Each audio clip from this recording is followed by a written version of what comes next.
eu queria falar com vocês um pouquinho sobre esse tema. Um ano que está fechando e um ano que está começando. E nós precisamos muito disso, de perseverança. Como é difícil, né? Muitos desistem. Eu vi muitas pessoas começarem a carreira cristã e desistirem. Eu vi muitas pessoas começarem projetos e desistirem. Mas desistirem da sua família, desistirem do trabalho, desistirem de muitas coisas. Mas principalmente, não há dúvida, queridos, que nós precisamos de perseverança para continuar a nossa carreira cristã. Para a gente poder caminhar junto aqui, e eu queria que nós começássemos o ano com perseverança, eu vou pedir para você abrir a sua Bíblia lá na carta aos Hebreus, capítulo 12. Tá? Vamos abrir em Hebreus, capítulo 12, que ele fala, essa carta fala justamente nos primeiros versos, mas a carta toda, ela foi escrita com esse propósito, para nós termos ânimo, esperança e, consequentemente, perseverança. As pessoas desistem porque elas perdem a esperança.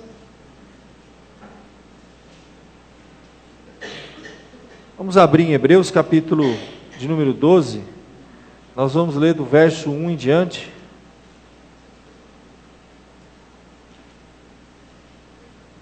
Quem quiser acompanhar no telão também vai ser projetado no telão o texto inteiro, né? Vivendo com perseverança. Como nós precisamos disso, né, meus queridos?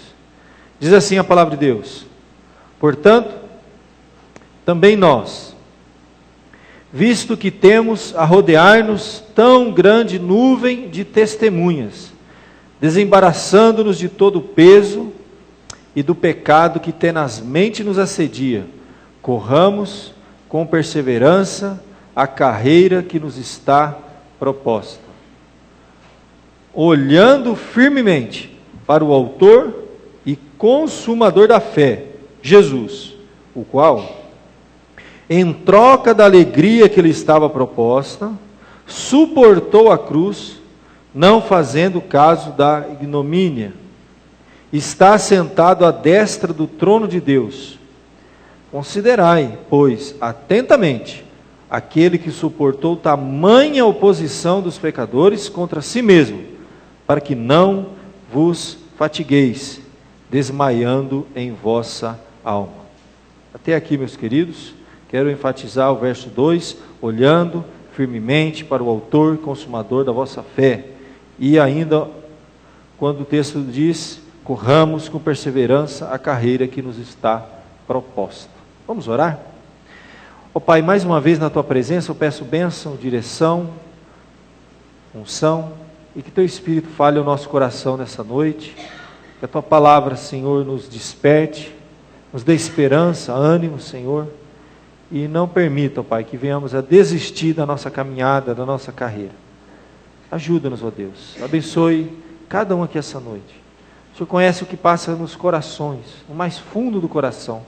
Tu sabes, ó Deus, da nossa vida durante toda a semana, daquilo que tem, ó Pai, tirado a nossa esperança e nos impedido de viver com perseverança. Nos ajude, ó Pai, e que nesse final de ano possamos renovar as nossas forças, Senhor, para começar esse ano vivendo com perseverança. Que é o que eu te peço, te agradeço, no nome de Jesus. Amém. Meus queridos, como é difícil para a gente, né? Que às vezes dedicamos um ano inteiro no estudo bíblico, acompanhamos pessoas, vimos filhos de membros de igreja crescerem na igreja e eles não perseverarem, desistirem, por vários motivos, por várias razões diferentes. São tantos problemas, são tantas coisas, gente, que ocorrem na nossa caminhada. Eu posso dizer para você, gente, que tudo que acontece no dia a dia quer tirar de nós a esperança. Quando nós ligamos a televisão, nós vemos tragédia atrás de tragédia. Quando a gente faz uma retrospectiva do ano, a gente só vê lá maremoto, terremoto e desabamento e morte, tragédia e violência, a gente vai perdendo a esperança na vida, perdendo vontade de viver. Não é novidade para ninguém que nós estamos vivendo um mal da depressão. As pessoas não têm mais vontade de viver, elas querem morrer. E as pessoas tiram a própria vida porque elas não têm mais esperança. Eu creio que a falta de esperança, de perspectiva, faz com que a gente perca e deixe de ter perseverança na nossa caminhada. E a gente precisa viver com perseverança, não desistir, jamais, daquilo que Deus tem para a gente, do trajeto que Ele tem por nós, da carreira que Ele tem. Quantos desistiram e estavam tão perto, tão próximos, como hoje em dia, atravessou o mar e morreu na praia. Eu vi pessoas enfrentarem problemas, dificuldades, mas de repente terem vitórias na sua vida, mas desistirem da caminhada. Você sabe que a carta aos Hebreus, essa carta inteira aí, ela foi escrita com um propósito. Sabe qual? As pessoas não desistirem. Esse foi o propósito da carta. Olha o título, aos Hebreus. De modo muito especial, judeu, quando se convertia ao cristianismo, eles sofriam muito, gente, naquela época. Eles perdiam muitos privilégios. Eles eram expulsos da sinagoga, alguns eram expulsos das suas casas, alguns eram presos, torturados e alguns eram mortos. Os próprios judeus, quando viam seus compatriotas abandonarem a fé judaica e seguirem o cristianismo, eles perseguiam, para fazer de tudo para eles desistirem. Muitos desistiram sim, abandonaram a fé cristã, retornaram para o judaísmo e voltaram a ter os privilégios, foram aceitos novamente nas sinagogas, tiveram paz na vida. E outros precisaram perseverar e pagaram um preço alto.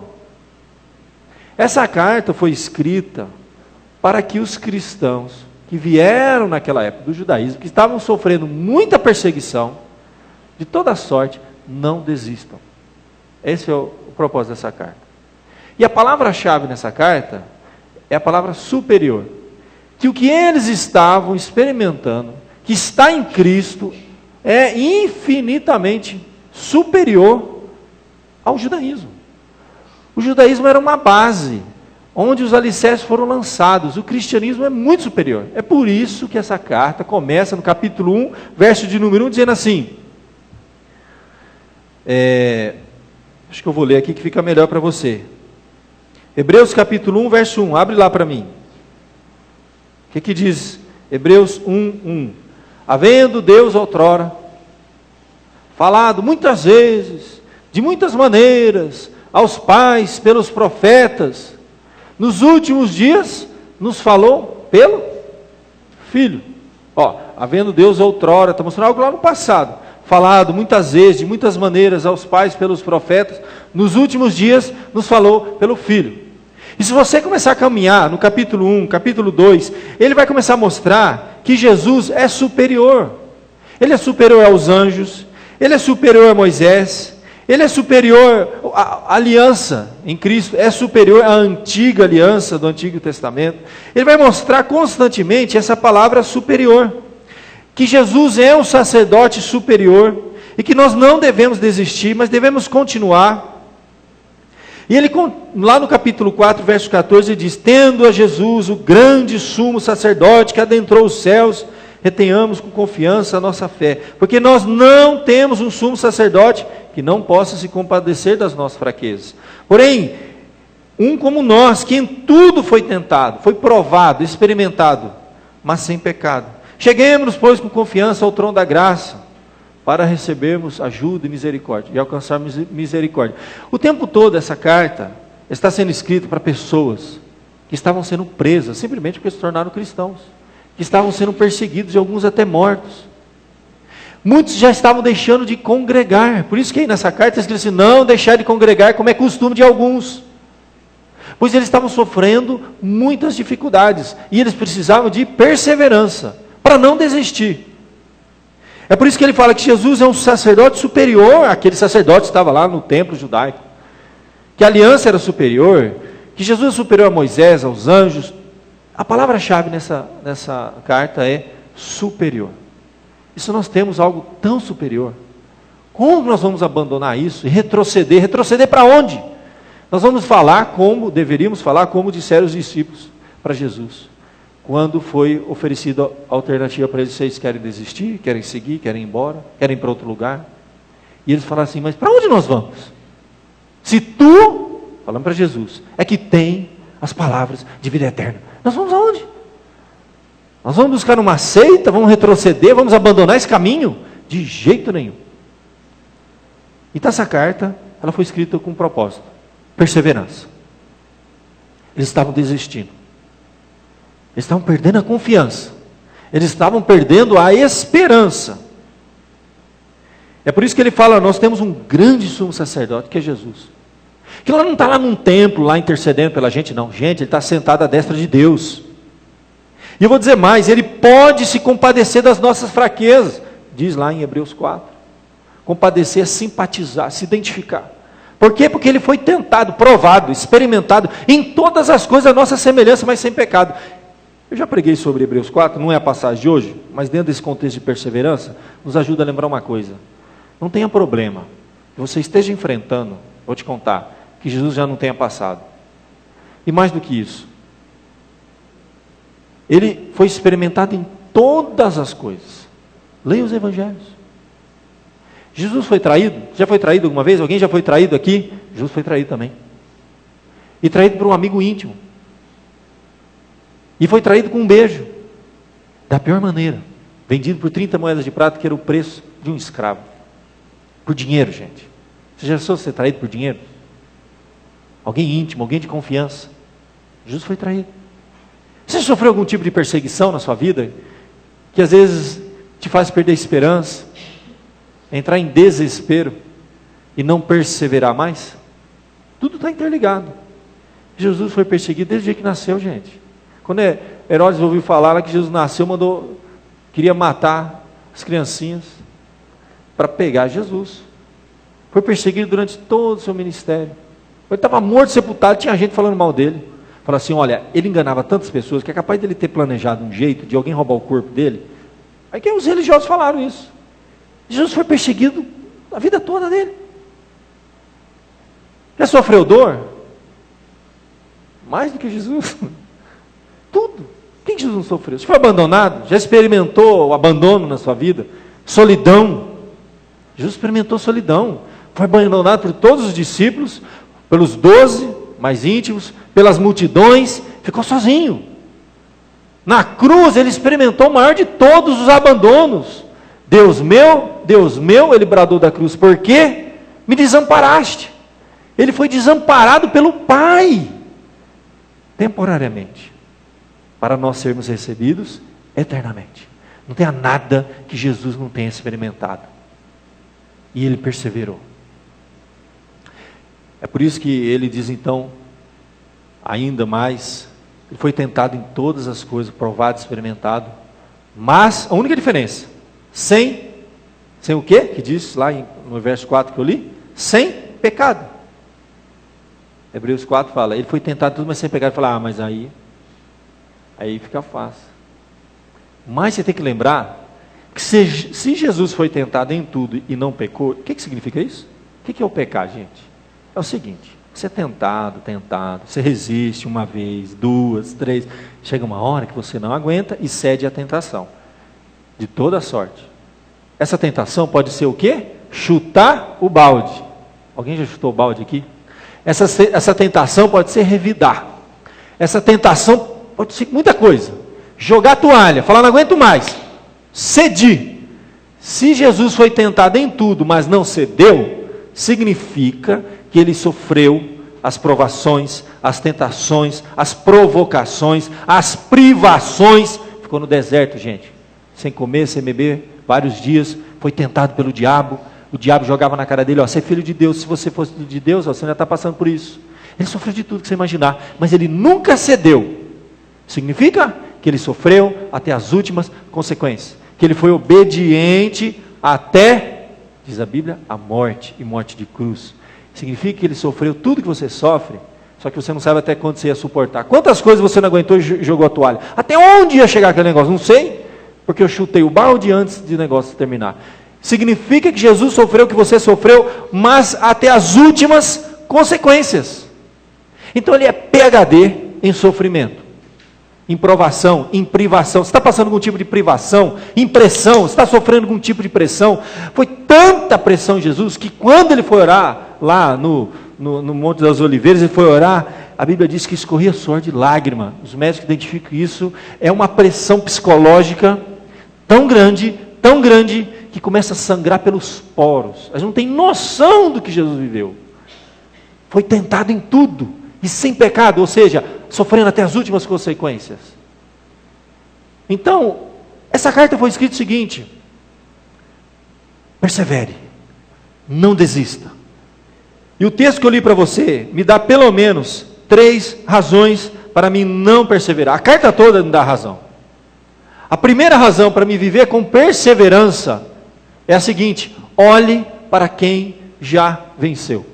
Porque geralmente, quando a gente está sob pressão, é impressionante. Você abrir um jornal ou assistir o telejornal, você pode ver 10 pessoas que tiveram vitória naquilo que você está enfrentando, e você vai ver uma que desistiu, que chutou o balde, deu um tiro na cabeça, fez uma loucura. Você vai marcar aquele que desistiu. Nós temos uma tendência para olhar e se deprimir, e se entregar, e não perseverar, olhando para quem é derrotado, para quem não perseverou. Você olha para uma igreja como a nossa, por exemplo, eu daria assim umas 5 pessoas que desistiram, mas eu lhe daria umas 100 que continuam perseverando. Mas é mais fácil a gente olhar para 5 e desistir, está vendo? Olha lá o que aconteceu, olha. Nós temos a tendência de olhar para os problemas e aumentar, colocar uma lupa enorme, e nunca ver a solução. O convite aqui do autor é o seguinte, ó, olha para quem já venceu. Você quer dar uma olhadinha para quem venceu? Abre aí no capítulo 11, volta um capítulozinho aí, ó. Sabe por quê? O que ele vai dizer no verso 12? No verso 12, que eu acabei de mostrar aqui para vocês, ó. Portanto, também nós, visto que temos rodear-nos tão grande nuvem de testemunhas. Aonde está? Volta ao capítulo 11. Você vai ver a nuvem de testemunha. No capítulo 11, diz assim, olha, se você vê, na verdade, você tem o que nós chamamos da galeria daqueles que passaram por dificuldades, provações, problemas. Olha aí, enfrentaram. A lista é enorme. Ele vai falar de esperança. Ora, a fé é o firme fundamento das coisas que se esperam e a prova das coisas que não se veem. Por quê? Porque por ela, os antigos alcançaram um bom testemunho. Eles tiveram fé, eles tiveram esperança, eles tiveram perseverança. Eles não desistiram. Então o autor, ele escreveu aqui e registrou uma lista enorme de pessoas que já venceram. Olhe para quem está vencendo, que já venceu, para você sim inspirar. Esse é o propósito. Ele dá muitas razões na carta inteira, dá para a gente ficar 1 ano aqui estudando a carta aos Hebreus. Mas uma das razões é essa: testemunho de pessoas que enfrentaram tantos problemas, tantas dificuldades, muito maior do que a que você e eu estamos enfrentando hoje, e não desistiram. É por isso que ele vai discorrer, então, olha, a fé, entendeu? É o firme fundamento das coisas que se esperam, mas que a gente não vê. Pessoas que permaneceram olhando para o invisível, e não cederam, e não arredaram os pés. Aí ele vai trazer uma lista enorme: pela fé Abel, pela fé Enoque. Vai aí, o verso 5. E sem fé é impossível agradar a Deus. Ele dá uma deixa aqui, verso 6. É necessário que aquele que se aproxima creia que ele existe. Sem fé, gente, você não vai nem agradar a Deus. Pela fé Noé, pela fé Abraão. Vai embora, peregrinou, olhando para o invisível, né? Olha, ele esperava a cidade que tem os fundamentos, o qual o arquiteto edificador é Deus. Pela fé a Sara, verso 11. E todos eles morreram na fé, na esperança, muitas vezes sem terem alcançado a promessa. E ele continua dizendo: pela fé Abraão foi provado, oferecendo Isaac. Foi provado, está aí, ó. Provação grande que ele viveu. Pela fé Isaac abençoou Jacó, pela fé Jacó, verso 22, José, Moisés, pela fé. Vai lá, vai contando a história toda dele. Continua aí. Os quais, por meio da fé, verso de número 33, a lista é enorme, ele fala. Que mais direi? Verso 32. Pois me faltará o tempo. Gideão, Baraque, Sansão, Jefté, Davi, Samuel, os profetas, os quais por meio da fé venceram reinos, verso 33, praticaram a justiça, alcançaram promessas, fecharam a boca dos leões, apagaram a força do fogo, escamparam o fio da espada, da fraqueza tiraram forças, tornaram-se poderosos na guerra, puseram em fuga os exércitos inimigos. A lista é enorme. Alguns foram apedrejados, tentados. A Bíblia diz que o mundo não era digno deles. Pessoas que passaram por muitas provações e perseveraram. Nós precisamos olhar para os antigos, sim, nesse aspecto. Os heróis da fé. Pessoas que nos inspiram. Precisamos olhar para aquelas pessoas que estão próximas de nós, que estão enfrentando problemas até maiores do que nós. Eu vou ser sincero com você, eu sou pastor. É fácil quando a gente está bem, com saúde, com dinheiro, tudo indo bem em casa, tudo acontecendo do jeito que a gente planejou, não é verdade? E quando eu entro num hospital e vejo lá uma pessoa com câncer, em estado terminal, difícil, gente, difícil. E às vezes tem fé, e às vezes tem esperança, e eu me envergonho, porque eu me pergunto, será que eu no lugar dele, eu tirei essa esperança, essa fé que ele está tendo? Eu confesso que eu como pastor, quantas vezes dentro aqui da Santa Casa, da Casa de Saúde, visitando pessoas às vezes com doenças que... E depois eu fiz o enterro dela. Eu queria dar esperança, mas eu me perguntava, será que eu no lugar dele teria esperança? Para mim foram heróis na fé, que tiveram esperança. Eu às vezes angustiado com problemas tão menores, tão pequenos, e a pessoa não tinha mais nada, estava entregando tudo. Alguns morreram de mão dada para mim, enquanto eu orava, expiraram. A nossa esperança, gente, tem que ultrapassar muito os limites dos nossos olhos, o que as nossas mãos pegam, os nossos olhos veem. A nossa esperança tem que ir além. Você tem que aprender a olhar para pessoas que estão passando por problema muito maior que o seu, que já passaram por problema muito maior que o seu, e não desistiram, perseveraram. Essa carta foi escrita, e o propósito foi esse, gente, você está com dificuldade, porque você está sofrendo perseguição no seu trabalho, essa carta foi escrita nesse contexto.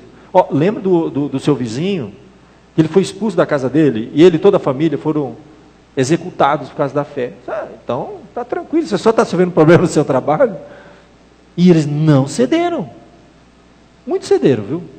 Muitos falaram assim, tá bom, se você amaldiçoar Jesus, negar ele, você vai voltar para o seu trabalho, para a sua casa, vida tranquila. E muitos, tá bom, vamos voltar. Volta lá para o judaísmo, vamos sacrificar cordeirinho lá até morrer. E muitos fizeram isso, viu? Desistiram. Por isso que essa carta foi escrita. Jesus é muito superior a isso. Vocês vão voltar para trás agora? Vão voltar para o judaísmo? Para coisas que era apenas sombra do que haveria de vir, que é Cristo. Quanto vale a sua fé? Uma fé que não custa nada, gente. Deixa eu contar isso para você. É uma fé que não vale nada. Se a sua fé não for provada, ela não tem valor. E pode ser provada de várias maneiras. Você pode estar vivendo uma provação agora na sua fé. Você pode começar esse ano com uma grande provação, não sei. Mas se ela não custa nada, ela não vale nada. E a Bíblia diz como o que é mais precioso a nossa fé vai ser provada. E Deus prova sim a nossa fé. Se Ele realmente é a pessoa mais importante na sua vida, se você tiver que escolher entre Ele e qualquer outra pessoa, quem é a pessoa mais importante na sua vida? Vai ser provado se a salvação da sua alma é o bem mais precioso que você tem? Vai ser provado, sim. E muitos desistiram. E tiveram como bem mais precioso outras coisas. E não perseveraram. Essa carta foi escrita, e essa passagem foi escrita com esse propósito. Não desista. Olhe para aqueles que venceram. Agora, interessante. Quando a gente fala de olhar para aqueles que venceram, se não bastasse essa lista enorme que ele colocou, as pessoas que convivem entre nós, pessoas que estão enfrentando problemas maiores do que os nossos, e não estão desistindo, estão perseverando. Ele vai iniciar o capítulo 12, estamos então, olha, rodeados de uma grande nuvem de testemunha, deixemos todo o embaraço e o pecado que tenazmente nos assedia, e aí ele vai falar para aquele que é o principal que você tem que olhar. Se todas as testemunhas, quer estejam registradas na Bíblia, quer você já tenha convivido durante a sua caminhada, quer hoje esteja do seu lado, enfrentando um problema maior que o seu, não esteja desistindo, tem mais uma pessoa para você olhar. Sabe para quem? Para Jesus. É por isso que ele diz, olhando firmemente para o autor e consumador da vossa fé. Essas testemunhas, tem que lembrar que a palavra testemunha é a palavra mártir no grego. São mártires. Foram martirizados pela sua fé. Pagaram um preço alto por ter essa fé. Mas se não basta essas pessoas, ele diz no verso 2, então olhe firmemente para aquele que é o autor e consumador da fé. Na verdade, é fé nele, ele é o próprio objeto da nossa fé. Nós temos fé, confiança. Fé é confiança, gente. Fé não é figuinha, né? Não é torcer, não. É confiar em Jesus. E ele está usando o próprio exemplo de Jesus. Nesse caso, o sofrimento de Jesus, aqui ele não está sendo a aplicação principal não é no conceito de sofreu para pagar os meus pecados, mas para me dar exemplo também. Nesse caso é isso que ele está falando.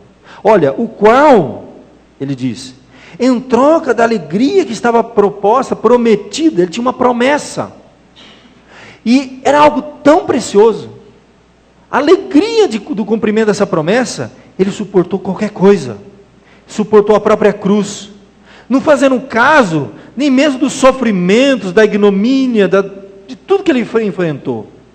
E hoje, ele está usufruindo disso, assentado à destra do trono de Deus. Então considere atentamente aquele que suportou tanta oposição, tanto sofrimento, como a gente acabou de ler no capítulo 4, tantas lutas, tamanha oposição de outras pessoas contra si mesmo. Considere isso, para quê? Para que você persevere, para que não vos fatigueis desmaiando em vossa alma, para que você não desista da caminhada. Começar todos começam, gente. Difícil é terminar, e até o fim. E é o que perseverar até o fim será salvo. Perseverança, gente, é palavra-chave na nossa fé, na nossa caminhada, na nossa vida cristã. Vivendo com perseverança, olhando para as pessoas que estão enfrentando, estão conseguindo com a graça de Deus, olhando para o próprio Jesus, que Ele é o autor e consumador dessa fé. Ele é o objeto dessa fé. Nós devemos ter esperança naquilo que Ele enfrentou por nós, e não desistiu, e conhece, se identifica conosco. Ele se compadece, simpatiza, é a palavra usada lá, pelas nossas fraquezas, por aquilo que você está vivendo, porque Ele já viveu na pele tudo que você está vivendo. Ele pode te fortalecer, te dar esperança. Primeira coisa que a gente tem que fazer, se você quer perseverar, olhe para quem já venceu. E o número 1 na lista tem que ser Jesus. Olha para Cristo. Porque eu sei que olhando para as pessoas, a gente também vai ver fraquezas, vai ver que alguns desistiram, mas olha para aqueles que estão vencendo, para aqueles que estão conseguindo com a graça de Deus. Segunda coisa que eu quero convidar você, o texto nos convida, na verdade, para você viver com perseverança, fuja de tudo aquilo que o impede de vencer. Perseverança para vencer, né, a vida aqui, eu sei. Espiritualmente falando, primeiramente. Fuja. Há uma palavrinha na Bíblia, fugir. Fugir não é para os covardes não, viu? Tem momento que não é para fugir. A Bíblia diz, por exemplo, que há situações que a gente tem que enfrentar, não tem que fugir. Tem que resistir firme ali, ó. Mas tem coisas que a gente tem que fugir. A Bíblia diz para a gente fugir pelo menos 3 coisas. Fugir das paixões. Cuidado. Paixões da mocidade. Que volta depois que a gente fica velho, viu? Foge da paixão. Foge do amor ao dinheiro. Tem coisas na nossa vida que a gente tem que fugir, gente. José, quando estava sendo tentado por aquela mulher de Potifar, o que ele fez? Não, vou resistir, porque o Senhor é comigo, né? Vou aguentar firme aqui. Vai não, filho. Jesus falou, a carne é fraca. Não brinca não, você vai cair, velho. Tem coisa na sua vida que você não vai conseguir resistir. Se você brincar com fogo, você vai se queimar. É garantido. O texto aqui nos fala justamente disso. Fuja de tudo aquilo que te impede de vencer. Depois de falar para nós olharmos para as testemunhas ao nosso redor, ele continua falando, desembaraçando-nos, embaraço, coisa que está te embaraçando, de todo, duas coisinhas ele fala, peso e pecado, que te assedia, desembaraçando do peso e do pecado. Por que ele faz essa distinção? Todo pecado é um peso, mas nem todo peso é um pecado. Há coisa na minha vida que não é pecado, mas pode estar sendo um peso.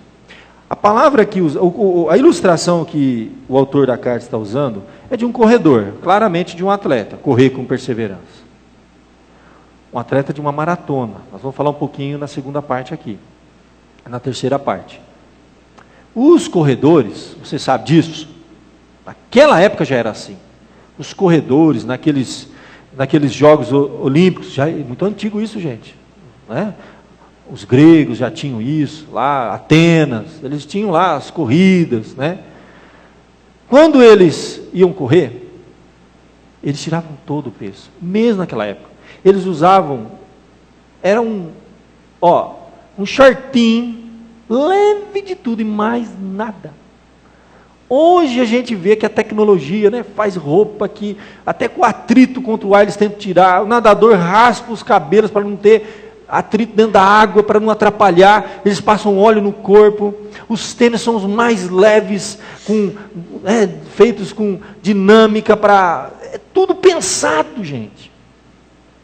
Eles não vão carregar um peso, ninguém vai carregar peso, gente. Quem que vai correr carregando alguma coisa desnecessária? A ideia de um corredor, que ele quando vai correr, o que é desnecessário. Só fica o que é necessário. Tem que ter um tênis no pé, uma roupa colada no corpo, mais fino possível. Tira todo o peso. Pessoal, hoje, natação, eles estão raspando o cabelo. Eu não ia precisar muito, né, Jara? A gente não ia precisar muito. Eles tiram, tira todo, não fica um pelo no corpo, passa óleo e liso, e é um negócio que... Tudo aquilo que atrapalha tem que ser tirado, se você quer viver com perseverança e não desistir. Essa é a ideia. E quando ele coloca aqui, desembaraçado de peso e pecado, são coisas que não necessariamente vêm a ser um pecado na sua vida, mas está te atrapalhando. Não tem coisa que está atrapalhando a sua vida, na sua família, lá dentro do seu lar? Não tem coisa que atrapalhe o seu relacionamento? Tem coisa que está atrapalhando a sua vida profissional? Tem coisa que está atrapalhando a sua vida conjugal, tem coisa que está atrapalhando a sua vida espiritual, e às vezes não é um pecado, mas está sendo um impedimento, está sendo uma coisa que é um peso, sabe, aquilo te arrasta, você não consegue vencer, você não consegue avançar. Risca, sem dó nem piedade, da sua vida. Comece o ano, você quer ter vitória no ano 2014, olha para a sua vida, aquilo que está sendo um peso. Não é pecado ainda, vou falar, o pecado vem depois. Tem alguém, às vezes pode até ser pessoa, gente, que está te influenciando mal, que está te colocando para baixo, não para cima. Alguém vai dizer para mim assim, olha, eu tenho uma pessoa na minha família que está me pondo para baixo. Não, filho, aí problema é a família, não tem jeito. Que Deus te dê força, graça, misericórdia. Mas tem gente que se submete a uma influência ruim, a amizades que não ajudam em nada, não cooperam em nada, só atrapalha a caminhada. Olha na sua vida, aquilo que está te colocando para baixo, está impedindo a sua vida de ir para frente, de deslanchar, de fluir. E ele diz claramente, coisa que está te embaraçando. Sabe que novelo de lã quando embaraça? Não vai. Alguém já pescou com carretilha aqui? Nossa, quando embaraça aquele... é horrível. Acabou a pescaria. Tem coisa que está atrapalhando, filho. Você tem que dizer não. Desistir, nesse caso, de coisas que estão te atrapalhando. Fugir aqui é daquilo que está atrapalhando a sua caminhada. Que pode até não necessariamente ser uma coisa errada. Pode ser uma coisa lícita. Não tem nada de pecado naquilo. Mas está acabando com a vida da pessoa. E pode ser que tenha, além de um peso, um pecado mesmo. Aquilo que vai acabar com a sua carreira. Isso aqui não vai só cansar na carreira, não vai só te desgastar durante a caminhada, te impedir de fluir e correr bem, não, isso vai acabar com a sua carreira. O pecado é uma doença no coração do homem que mata, que destrói. E que tenazmente nos assedia. Eu ouvindo um preletor outro dia, aqui não tem a dúvida, gente. Todos nós temos o nosso pecadinho predileto. Você não tem, não? Todo mundo tem. Eu tenho o meu, não vou contar aqui, não. Você tem o seu pecadinho predileto? Sabe aquele que ninguém sabe, está guardadinho lá no seu coração? Que você tira e ele volta. Parece que tem uma mola assim que traz ele de volta. Você afasta, daqui a pouco ele volta de novo. Qual o seu pecadinho predileto? Diga para mim. Olha, pode ser problema com dinheiro. Tem gente que tem um pecadinho predileto. Pode ser dinheiro. Pode ser um problema na área sexual. Pecadinho predileto na área sexual. Tem acabado com a carreira de muita gente aí. Pode ser um pecadinho predileto do que mais? Da língua. Tem gente que tem um pecadinho predileto, né? Ele tenta não falar mal das pessoas. Ele consegue ficar um dia e meio sem falar mal das pessoas e volta, né? Ele pede perdão para Deus. Pecadinho predileto é aquele que está sempre nas suas orações de confissão. Quer descobrir seu pecadinho predileto? Agora, se não estiver nem nas orações de confissão, está ruim, hein? Você não está nem percebendo. O que é pecadinho predileto na sua vida? Tira, filho. Pede a Deus. Fala, Senhor, eu quero começar o ano 2014. A Bíblia chega a dizer assim, se os teus olhos te fazem pecar, sabe o que você tem que fazer? O que tem que fazer? Arranca. Gente, se a tua língua te faz pecar, o que você tem que fazer? Eu descobri um tratamento para fofoca. Sabe aquelas tesouras de cortar grama assim? Rapaz, aquilo é um remédio santo, que cura toda a fofoca. Meu irmão, corta da tua vida, não literalmente. Se a pessoa chegar uma meia dúzia de irmãos, não, pastor, você mandou cortar, eu cortei. Não é literalmente, meu querido. Você não vai ficar cego, você não vai furar os olhos, mas é radicalmente. A ideia da palavra radical é da raiz. Entende? Você tem que ir lá na raiz do problema. Por que que você faz o que faz, fala o que fala, pensa o que pensa? Por que que tem coisa na sua vida que está atrapalhando o seu casamento, está atrapalhando o seu relacionamento, está acabando com a sua vida profissional? Não deixa você prosperar. Gente, nós sabemos disso. O problema de dinheiro é um negócio. Não adianta pedir para mais dinheiro, mais dinheiro, mais dinheiro. Porque às vezes o problema está em outro lugar. Tem que ver onde está saindo o ralo. Não adianta se pôr lá, está indo embora. Você tem que ver qual é o seu pecado predileto. Que está sempre nas suas orações. Pode ser outras coisas, gente. Pode ser um medo. Medo que toma conta, que paralisa, que te impede de ir para frente. Falta de confiança. Pode ser falta de dependência de Deus. Eu não sei qual é o seu pecado, porque isso também é um pecado. Porque nós não estamos confiando, nós não estamos dependendo, nós fazemos um negócio do nosso jeito, e depois nos arrebentamos lá na frente. Faça uma análise na sua vida. Eu estou fazendo a minha. Eu sei qual é o meu pecado predileto, assim, rapidinho. É comigo e com Deus o negócio. O pecado predileto é aquele que está dentro do teu coração, que nessa hora Deus está vendo. Ele sabe o nome, a hora, o dia, como é que funciona, como é que acontece, o que te leva, o que te motiva a praticar esse pecado. Meu querido, a Bíblia é muito clara. Você quer viver com perseverança, se você quer ter vitória em 2014, olhe para quem está vencendo, olhe para o pecado, para as coisas que estão te impedindo de vencer, foge da aparência do mal, a Bíblia fala. Se tem situação que te leva a pecar, foge dessa situação. Se tem coisa que te faz pensar, foge daquilo que te faz pensar. A ideia aqui é cortar radicalmente, na raiz, o problema do pecadinho predileto, que atrapalha a sua vida. E principalmente, a sua vida com Deus, sua vida espiritual. Muitas vezes nós estamos sem fé, sem esperança, sem perseverança.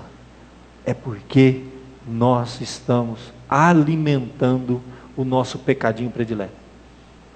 Existem dois cachorros dentro da gente, um bom e um mau. Você sabe disso, né? Qual que vence? Aquele que a gente alimenta mais, velho. Se você alimenta a carne, a Bíblia diz que ela vai vencer. Se você alimenta o espírito, ele vai vencer. Olha para a sua vida, eu olho para a minha. Isso aqui é realmente receita pronta? Não, da Bíblia, está aqui, ó. Orientação da Bíblia. Você quer ter um ano 2014 vitorioso em todas as áreas da sua vida? Olhe para quem já venceu. Tenha esperança. Renove a sua esperança. Se inspire em pessoas que tragam inspiração. Segundo, foge de tudo que te impede de vencer. E terceiro, e último, para a gente encerrar. Corra para vencer. Eu vou já falar sobre isso. Minha mensagem aqui não é triunfalista, tá, gente? Mensagem triunfalista. Você confia em Deus que nada vai acontecer com você. É só bênção. Gente, olha, meia dúzia aqui na igreja vai ganhar na loteria esse ano, tá? Pois não quer dar o dízimo. Ninguém vai ficar doente aqui nessa igreja. Se você cooperar financeiramente aqui, tudo vai dar certo, seus negócios vai prosperar. Eu não estou pregando essa mentira. Mas pastor, eu escuto todo dia na televisão, mentira. Não tem nenhum lugar que saia mais mentira na face da terra, que é uma caixinha chamada, hoje não é mais caixa, né? Hoje é plano, né? Chamada televisão. É mentira que estão pregando ali, tá? É mentira, porque estar com Deus, nós enfrentamos problemas e muitos. Essa carta foi escrita só por causa disso. Estar com Cristo não significa que nós não vamos ter problemas, aflições. Jesus disse, no mundo tereis aflições, e muita, se prepara. Andar com Deus não quer dizer que Ele agora vai ser o papaizinho que vai te mimar e vai te impedir de uma bolha em volta de você e nada vai te atingir, você vai ter aquela vida triunfalista. Esquece isso. Não estou falando isso. Eu estou falando aqui da vitória que a Bíblia fala. Em Cristo nós somos mais do que vitoriosos. Tudo posso naquele que me fortalece. Você leu o contexto disso, Romanos 8. É um contexto de muita provação. É que ele vai dizer que nada pode me separar do amor de Deus, nem a vida, nem a morte, nem principados, nem potestades, nem doença, nem enfermidade, nem problema financeiro, nem privação. Então eu vou ter tudo isso, gente. Isso significa que eu vou enfrentar privação, provação, pressão, mas isso não vai me separar de Deus, porque em Cristo eu sou vitorioso. É esse tipo de vitória. É ter graça de Deus e perseverança, mesmo diante de dificuldades. É ter esperança, mesmo diante das maiores provações. É não desistir, por mais difícil que esteja a situação.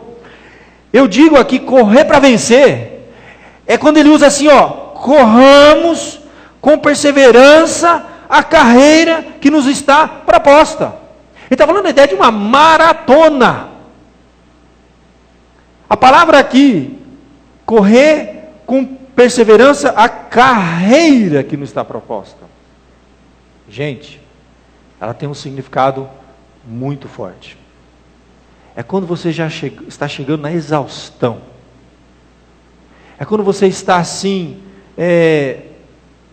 quase para jogar a toalha. Mas você olha para a linha de chegada e você não desiste.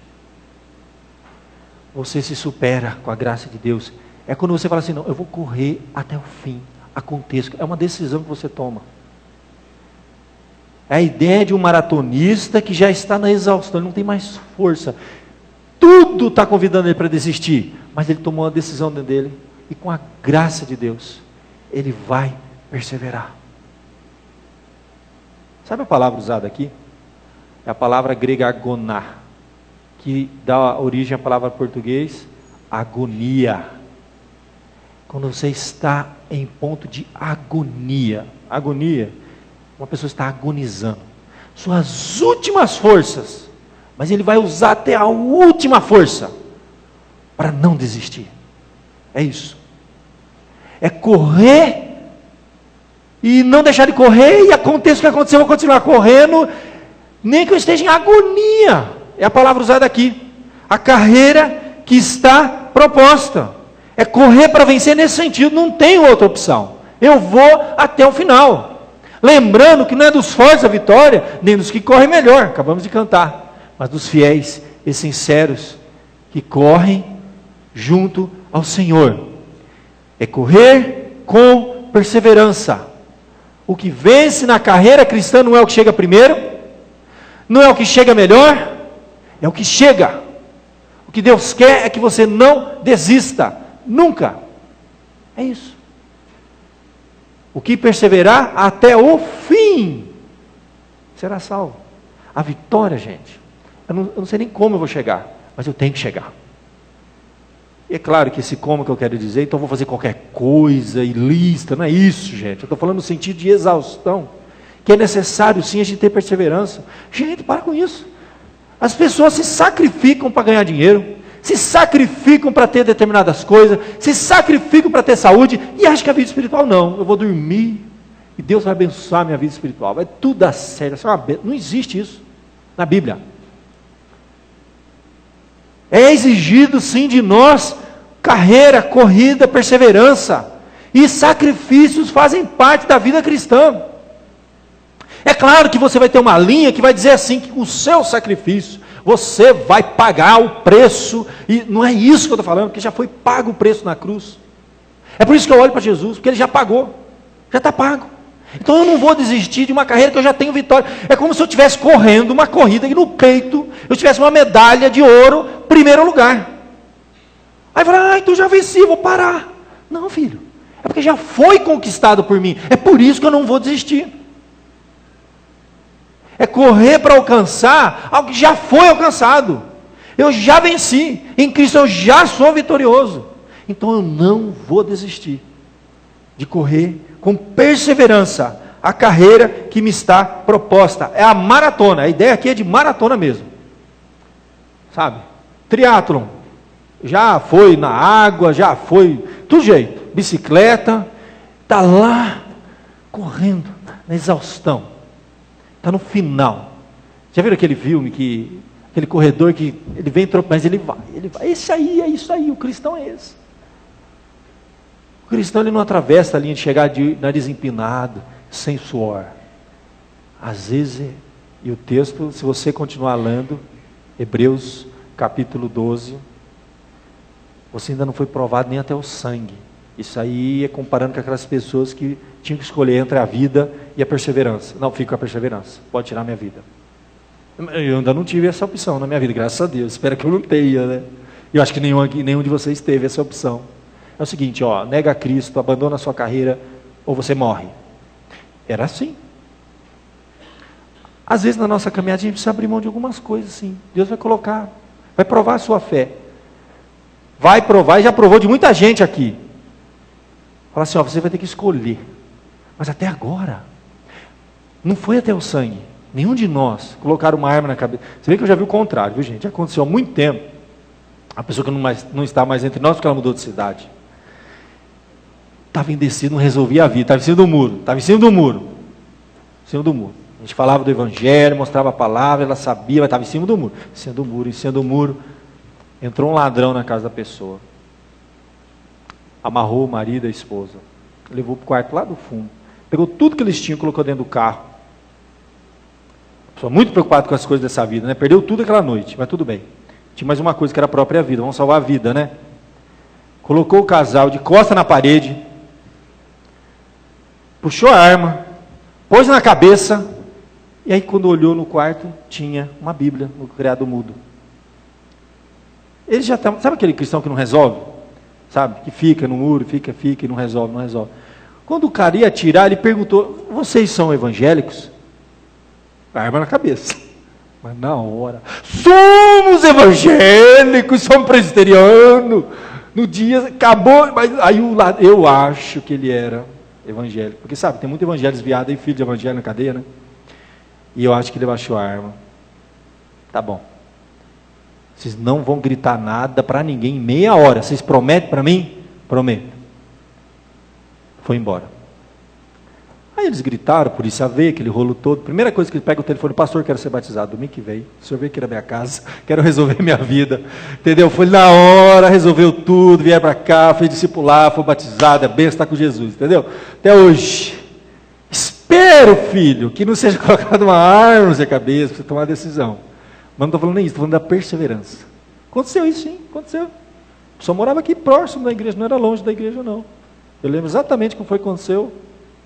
Tudo direitinho. Visitei várias vezes essa família, foi batizada aqui. Já mudaram de cidade. Estão firme com Cristo. Creio eu, não tive mais notícia, né? Espero, né? Gente, vivendo com perseverança, olhe para quem já venceu, fuja de tudo que te impede de vencer e corra para vencer. Não estou aguentando mais, pastor. Aguenta assim, mais um pouquinho. Sabe pano, quando você está torcendo, pano assim, você está seco. Torce mais um pouquinho. Sai água. Aí você fala: não, agora está seco. Não, torce, dobra assim um pouquinho. E torce de novo. Sai água. Gente, a nossa vida cristã tem água aí. Tem graça aí. E Jesus olhou uma vez para Paulo, quando ele já não estava aguentando mais. Ele estava desistindo, já tinha orado 3 vezes ao Senhor, falou: não aguento mais, estou jogando a toalha, eu desisto. Senhor, tira esse negócio da minha vida, não aguento mais. Jesus olhou e falou assim: a minha graça te basta, porque o meu poder se aperfeiçoa na fraqueza. É nessa fraqueza, agonia, que você vai correr com perseverança a carreira que está proposta. Eu queria que você, meu querido, começasse o ano de 2014 com perseverança. Eu queria nesse momento que nós fechássemos nossos olhos para a gente encerrar, colocando diante de Deus essas 3 coisas que eu falei para você. Olhe para quem já venceu. Fuja, segunda coisa, daquilo que te impede de vencer. E corra para vencer. Não desista, aconteça o que acontecer. E de modo muito especial, filho, olha para aquilo que está te impedindo de vencer. Seja um peso, aquilo que não é pecado, ou seu pecadinho predileto. Eu tenho o meu, eu vou orar agora pedindo a Deus a misericórdia dele, para que em 2014 eu possa fugir da aparência do mal, daquilo que quer me derrubar. Vamos fazer essa oração, vamos colocar diante de Deus, pedir perdão para Deus e pedir graça dobrada para nós vencermos. Enquanto eu faço essa oração, vou pedir para o pessoal do louvor vir, nós vamos encerrar cantando Sempre Vencendo. Se não tiver nenhuma outra música preparada, nós vamos cantar Sempre Vencendo, aquele hino que nós cantamos no meio do culto, que não é dos fortes a vitória, nem dos que correm melhor. E a gente encerra o nosso culto, tá bom? Vamos orar.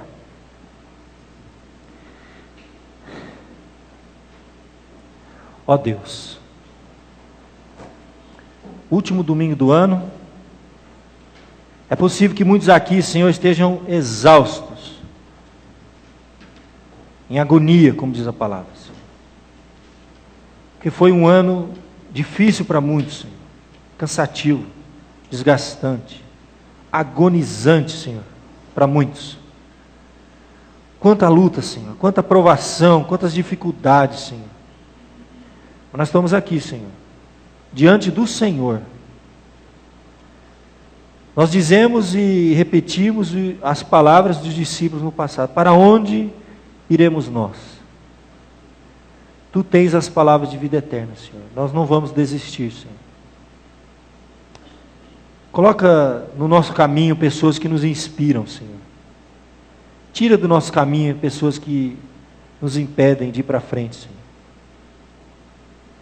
Ajuda-nos a olhar para a nossa vida com franqueza, Senhor, com caráter. Que os homens sejam homens agora, Senhor. Que as mulheres sejam mulheres, Senhor. E possamos olhar para o nosso pecado predileto e ter vergonha ficar corado de vergonha, Senhor. Não, ó Pai, pelas pessoas que podem um dia saber, mas pelo Senhor que já sabe. E pedimos, Senhor, perdão pelos nossos pecados prediletos. Eu peço pelo meu, Senhor. E também pelo peso, Senhor, aquilo que não é pecado, mas está atrapalhando, está impedindo de fluir, da coisa prosperar. Eu peço a Tua misericórdia, nos ajuda a dizer não, Senhor. A gente precisa aprender a dizer não nessa vida para ter vitórias. E por fim, Senhor, se tem gente pensando em desistir, e se o ano de 2014, Senhor, fomos surpreendidos por coisas que queiram nos fazer desistir, quem sabe? O fascínio desse mundo, os convites, alternativas, as atrações que nos são apresentadas, provações, privações, sacrifícios que podem, ó Deus, surgir e serem, ó Deus, necessários para continuar a carreira. Ó Pai, que a gente possa realmente correr para vencer, Senhor. Nunca desistir, Senhor. Toma nas Tuas mãos aquele que está fraco na fé, Senhor. Cambaleando, Senhor. Cura, Senhor. Opera, trabalha, Senhor, para que fortaleça assim, ó Deus, as pernas bambas, ó Pai, da nossa fé, que muitas vezes estamos cambaleando na fé, Senhor. E levanta, ó Pai, aquele que está abatido, ferido, sem esperança, cansado, Senhor. Colocamos diante de Ti aquilo que a gente não pode mais suportar, Senhor. Colocamos diante de Ti aquelas pessoas, Senhor, que a gente não aguenta mais, do nosso convívio. Quem sabe, Senhor, é lá no trabalho.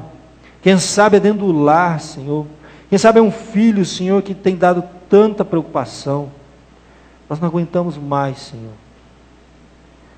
E nós queremos dizer como a palavra nos fala, tudo posso naquele que me fortalece. Fortalece Teu povo, Senhor, essa noite. Dê-nos esperança e perseverança, Senhor. É o que eu Te peço, em nome de Jesus. Amém.